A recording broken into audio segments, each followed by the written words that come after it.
सीधा रखिए। ये ट्यूब बेस्ड सिस्टम है। ये हमारा 2 kg का फायर सेपरेशन सिस्टम है। इससे हमने ट्यूबिंग करके एचयू के पैनल में लेके गए हैं। एचयू के पैनल में हमने ट्यूबिंग वायरों से बांधते हुए ट्यूबिंग को फ्लेम प्रूफ करते हुए हमने फिर मेन डीबी पैनल में ले ली है। डीबी पैनल से हम ट्यूबिंग करते हुए आए हैं और फिर हमने ट्यूबिंग के साथ इसका एंड ऑफ लाइन प्लग लगा दिया है, जिस पे हमने इसको प्रेशराइज कर दिया है। अगर कभी भी फ्लेम होती है या फ्लेम से आग उठती है वायरों के ऊपर, तो ये ट्यूब वहीं से ही बस्ट हो जाएगी और हमारा सेपरेशन सिस्टम चालू हो जाएगा। ये हमारा मास्टर कंट्रोल यूनिट है। ये हमारा मास्टर कंट्रोल यूनिट है। जैसे ही इस पे कमांड जाएगी, इसका फ्लैशर हूटर ऑन हो जाएगा और हमें पता चल जाएगा कि हमारे ट्यूब सेपरेशन सिस्टम में ट्यूब बस्ट हो गई है। कंट्रोल यूनिट है। मास्टर कंट्रोल यूनिट से हमारी प्रेशर स्विच की तार जोन में लगी हुई है। जैसे ही प्रेशर लो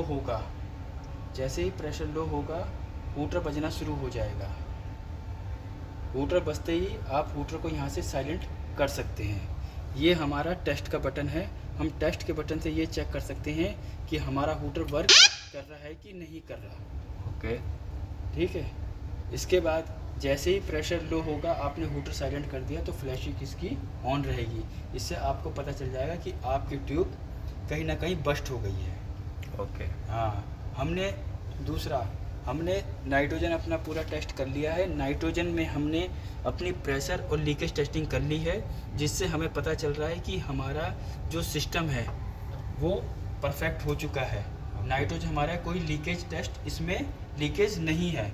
जब हमारा कोई लीकेज नहीं रहेगा तो हम इसका वाल्व ओपन कर देंगे। जैसे अगर कभी के बार इसका वाल्व बंद है और आपको पता है कि इसका वाल्व बंद है, तो आप इमीडिएट इस वाल्व को ओपन करेंगे। अगर आप इसको ओपन नहीं करेंगे तो ट्यूब तो बस्ट होगी पर सिलेंडर वर्क नहीं करेगा, ना उसमें से क्लीन एजेंट निकलेगी। ओके। और इसमें एक सिस्टम ये है कि इसे अगर हम ऑन करते हैं तो ये सिर्फ फ्लश करेगा। हाँ। लेकिन इसमें साउंड नहीं आएगा। साउंड नहीं आएगा। बस इसको अगर हम ऑफ करके इसे कर देते हैं तो ये साउंड आएगा। और तीसरी चीज़ ये है कि इसमें जो बैटरी का फंक्शन है वो बताओ आप। ठीक है, जब आपका यूपीएस सप्लाई ऑन हो जाए तो आप इसका बैटरी का कनेक्टर